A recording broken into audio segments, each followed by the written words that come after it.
गोटे गाँव में चाषी परिवारटीए थिले तांकर गोटे बोली झील तार नाम होउछि मालती। बापा माँ निरक्षर थिले तेणु सेमाने चाहिए मालती को पाठ पढ़ाई मनीष करेंगे। तांको गाँव में तो स्कूल नथिला तेणु मालती पाख गाँ स्कूल को पाठ पढ़ा जाऊला। निज गाँ ठारू आर गाँटी टिके दूर।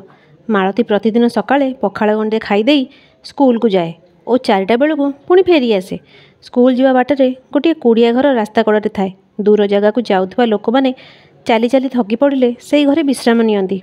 केही केमिति रातिरे मध्य सेठारे रही जाआंती।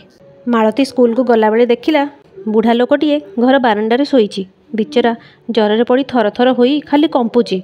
मालती तांको पाखकु जाई पचारिला, मौसा तुमर कौन होईची?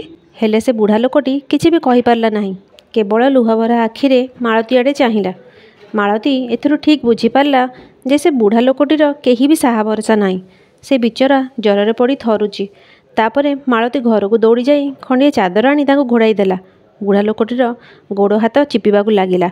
मालतीर सेवा पाई से बुढ़ा लोकटीर जंत्रणा टिके कमिगला। मालती घर को फेरी आसी तांको पाई खाइबा जिनिस और पानी नहीं गला। बुढ़ा को बिछणार उठाई खुआई देला। तांकर मुँह हाथ धोईदेला। विश्राम करने को कही मालती सेठारु चली आसला। एहीपरि भावरे 7 दिन सेवा करिबा परे बुढ़ा रोग सज्जार उठी धीरे धीरे चलवाक लगिला।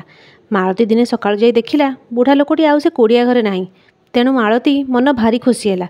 जा हेउ बुढ़ा लोकटी निज घर को फेरी जाइछि बोली भाबिला। एमिति किछि दिन चलीगला।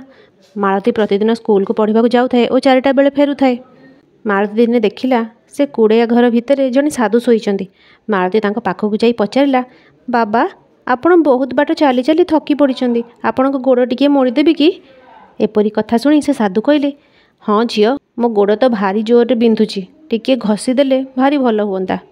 तापरे मालती साधुंको गोड़ चिपिबाकू लागिला। किछि समय परे साधु निदरे शोई पड़ले।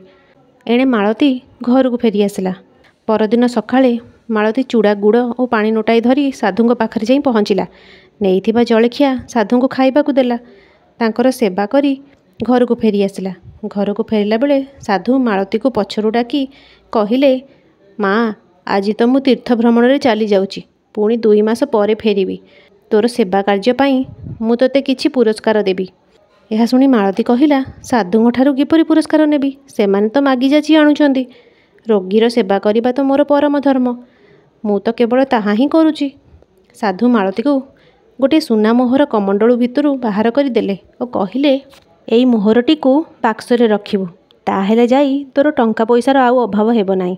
मालती साधुंक ठारू सुना मोहरटी नहीं ता माँ को देला एवं साधुंक उपदेश कथा सबू कहिला। सतकु सत परदिन मालती काठ बाक्स खोली देखिला ता बाक्स टंकारे पूरी जाइछि। ठीक सही दिन रातिरे मालतीर माँ स्वप्न देखिले जे जने साधु तांको कहुचंती, तुम झील अति आदरर सहित बुढ़ा बाटोईर सेवा करिथिबारु मु साधु रूपरे आसी ताको पुरस्कार देली। एहीपरि असुविधारे पड़िथिबा लोकंक सेवा करिबा भगवानक सेवा करिबा सहित समान।